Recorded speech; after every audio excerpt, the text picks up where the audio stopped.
सभी सम्मानित साथियों को नमो बुद्धाय, जय भीम।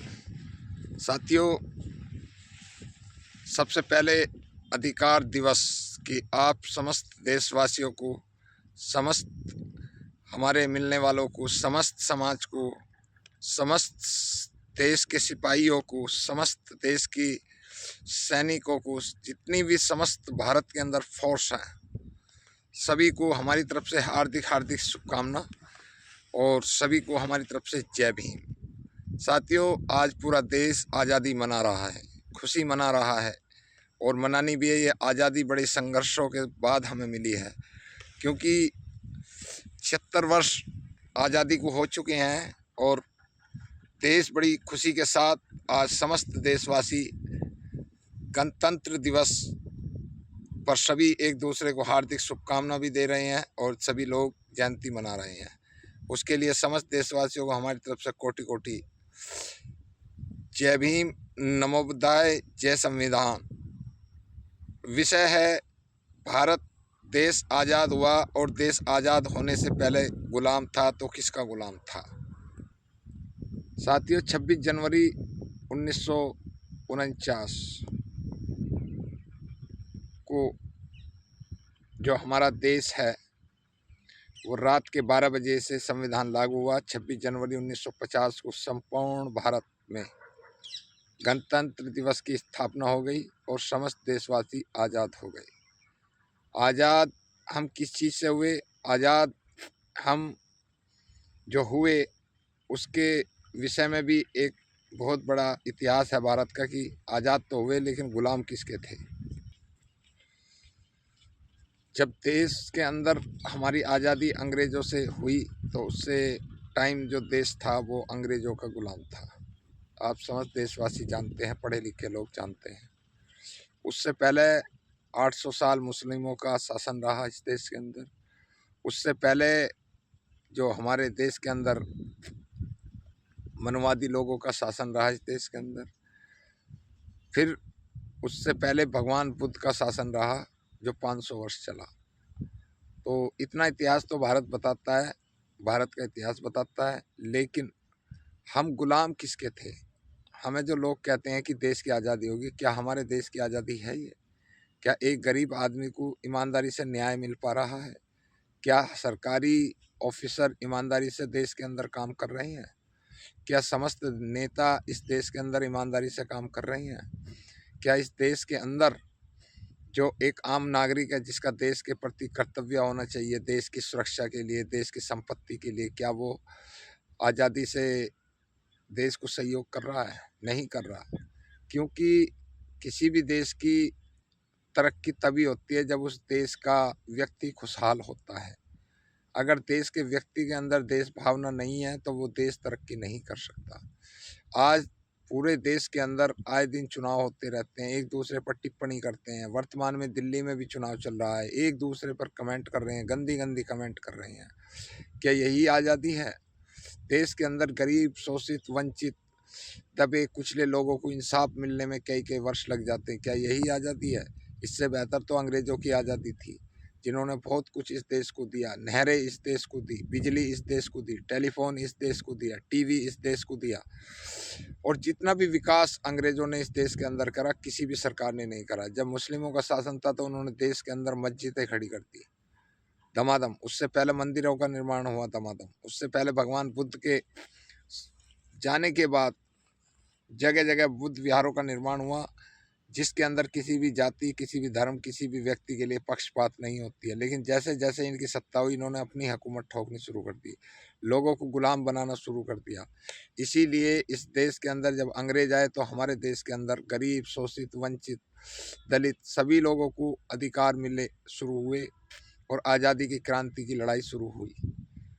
अगर इस देश के अंदर आज़ाद नहीं, अंग्रेज नहीं आते तो हमें कभी भी सांस लेने की फुर्सत नहीं मिलती।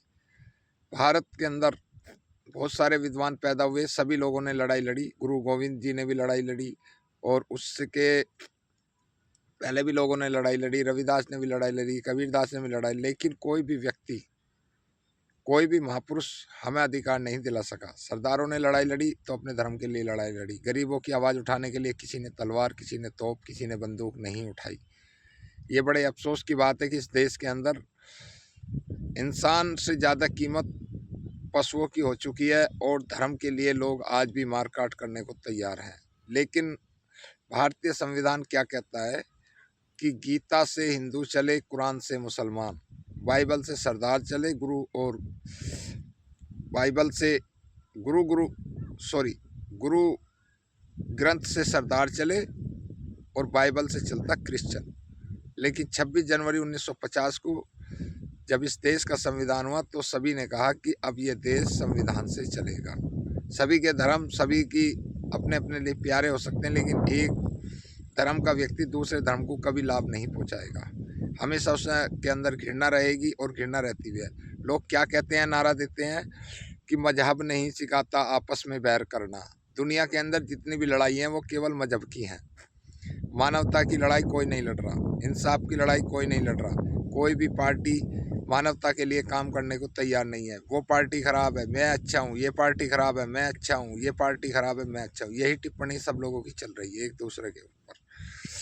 क्या हमारे देश के अंदर शिक्षा फ्री नहीं होनी चाहिए? क्या इस देश के अंदर न्याय फ्री नहीं होना चाहिए? क्या इस देश के अंदर मेडिकल लाइन, जो शिक्षा है, जो इलाज है, जो स्वास्थ्य है, शिक्षा, स्वास्थ्य और रोजगार, ये फ्री नहीं होने चाहिए? इसके ऊपर कोई भी संगठन काम करने को तैयार नहीं है, और कर रहे हैं तो वो अपनी हुकूमत चलाते हैं। इसलिए समस्त देशवासियों को जागरूक होना पड़ेगा, आवाज़ उठानी पड़ेगी कि शिक्षा पूरे देश के अंदर फ्री होनी चाहिए। रोजगार सरकार ज़्यादा से ज़्यादा मुहैया कराए, ज़्यादा से ज़्यादा जो अस्पताल हैं उनका निर्माण कराए। स्कूल बहुत सारे देश के अंदर बंद हो रहे हैं, ये देश के लिए दुर्भाग्य की बात है। लेकिन गरीब, शोषित, वंचित गरीब लोगों को गुलाम बनाने के लिए ये कदम सरकारें उठा रही है, लेकिन सरकार की भी मजबूरी है। मैं आपको बता दूं कि सरकारी स्कूल के अंदर प्राइमरी का टीचर भी अच्छी डिग्री और टेस्ट पास कर आता, लेकिन उस पर हम विश्वास नहीं करते हैं। विश्वास करते हैं हम प्राइवेट स्कूल के इंटर पास बच्चे पर। ये हमारे देश की दुर्भाग्य है और सोच बहुत ख़राब हो चुकी है। इसलिए आप सब लोग आज़ादी मनाएं, लेकिन आज़ादी के साथ साथ देश का भला करने का भी विचार अपने मनों में उत्पन्न करें, क्योंकि बूंद बूंद से घड़ा भरता है और बूंद बूंद से घड़ा खाली भी हो जाता है।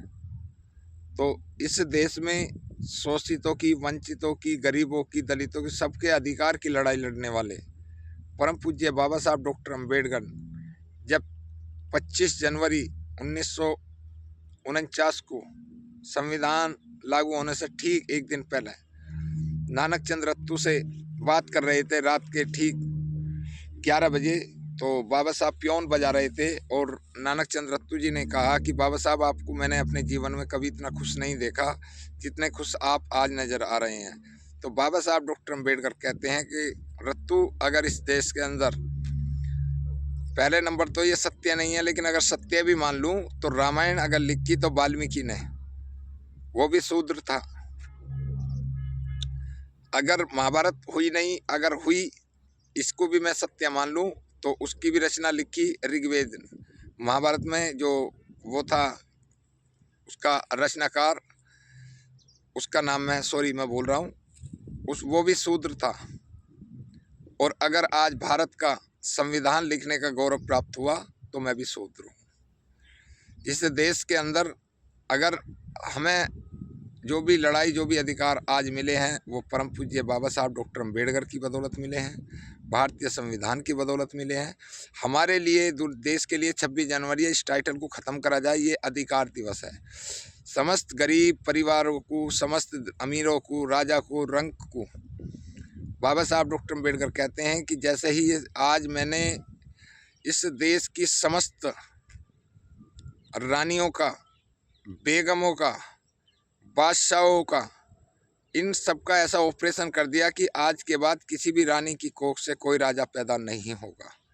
आज के बाद जनता जिसे चाहेगी वो राजा बनेगा, उसके अंदर काबिलियत होनी चाहिए। इसलिए मैंने आज इन सभी रानियों के, बेगमों के ऐसे ऑपरेशन कर दिए हैं कि आज के बाद कोई राजा माँ की कोख से पैदा नहीं होगा। जनता जिसे चाहेगी वो राजा बनेगा।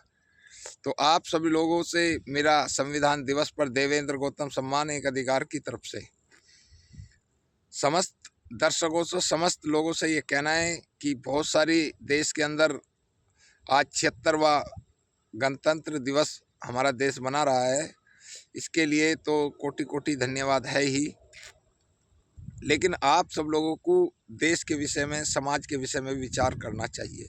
आपके पास जितना भी टाइम है उतना टाइम आप समाज में लगाएं, फ्री टाइम जितना भी है।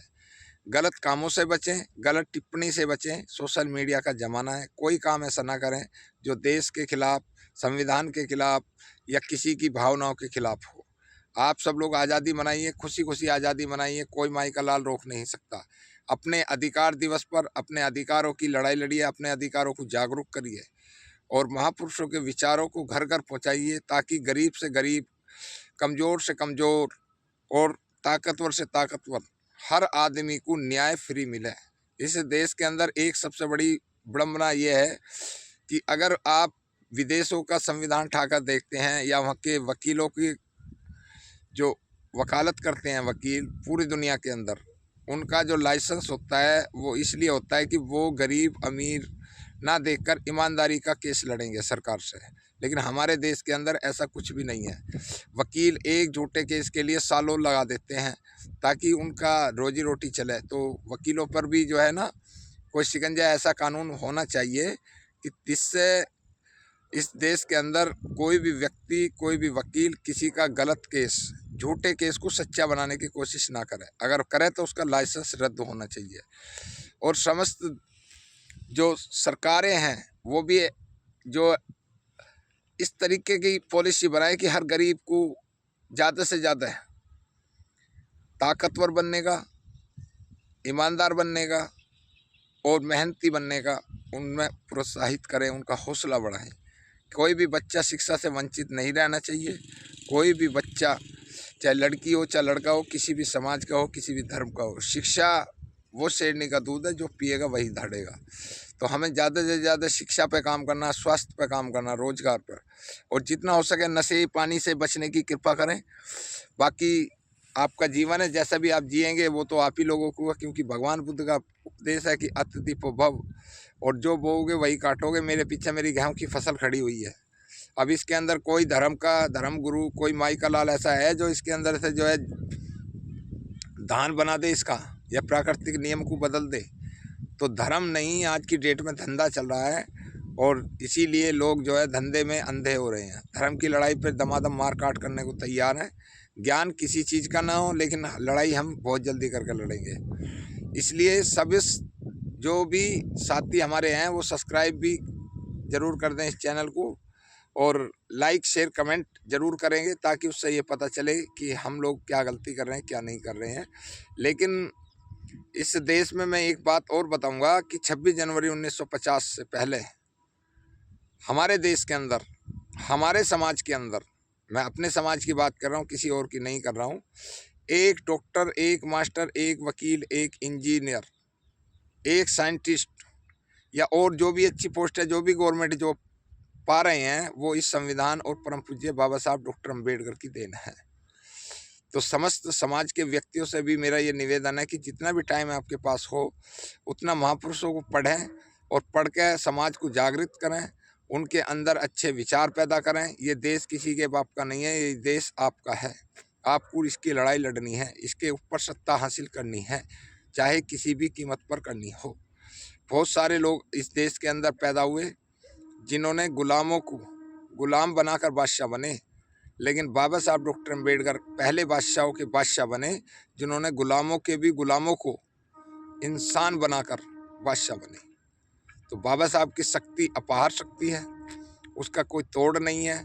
हमारे देश के अंदर जो लोग एक क्लास नहीं पढ़े हुए, जिन्हें जरा सा ज्ञान नहीं है, वो जाति के ऊपर ऐसी टिप्पणी कर देते हैं, इतने अंधे हो चुके हैं कि वो सामने वाले का मान सम्मान स्वाभिमान कुछ नहीं जानते। बस इस देश के अंदर एक चीज़ बड़ी है, मेरा धर्म बड़ा, मेरा धर्म बड़ा, मेरा धर्म बड़ा, मेरी जाति बड़ी, मेरी जाति बड़ी, मेरी जाति बड़ी। जबकि जब तक जाति का विनाश नहीं होगा, जब तक स्कूल के अंदर से जाति प्रमाण पत्र से टाइटल ख़त्म नहीं होंगे, जाति नहीं लिखी जाएगी जब तक ये देश खंड जो बोलते हैं ना अखंड भारत, वो अखंड भारत कभी नहीं बनेगा, खंड ही रहेगा। अगर अखंड भारत का निर्माण करना है तो स्कूलों के अंदर जो पहली क्लास में ही बच्चा एडमिशन लेता है उससे टाइटल खत्म होने चाहिए, उसका जाति का टाइटल खत्म होना चाहिए। एक नाम होना चाहिए, केवल एक नाम, और उसके अंदर टाइटल चलना चाहिए भारतीय, और दूसरा टाइटल कोई नहीं होना चाहिए। जब जाकर लोगों के अंदर समानता का थोड़ा भाव पैदा होगा, अंतर जाति शादी होंगी। लेकिन हमारे देश में बहुत बड़ी बड़ी कमियां ऐसी हैं, हम कहने के लिए कह दें कि मेरा देश महान, भारत महान, लेकिन भारत अभी महान नहीं है, क्योंकि भारत के लोग ही महान नहीं है। मेरी तरफ से कोई भी गलती सत्य हो जाए क्षमा चाहता हूँ। किसी की भावना को ठेस पहुंचाना मेरा कोई वो नहीं है उद्देश्य। सम्मान एक अधिकार, लाइक शेयर कमेंट जरूर करेंगे। आप सभी लोगों को अधिकार दिवस की हार्दिक हार्दिक शुभकामना। आप सब लोग पढ़िए, बढ़िए, आगे बढ़िए। नमो बुद्धाय, जय भीम।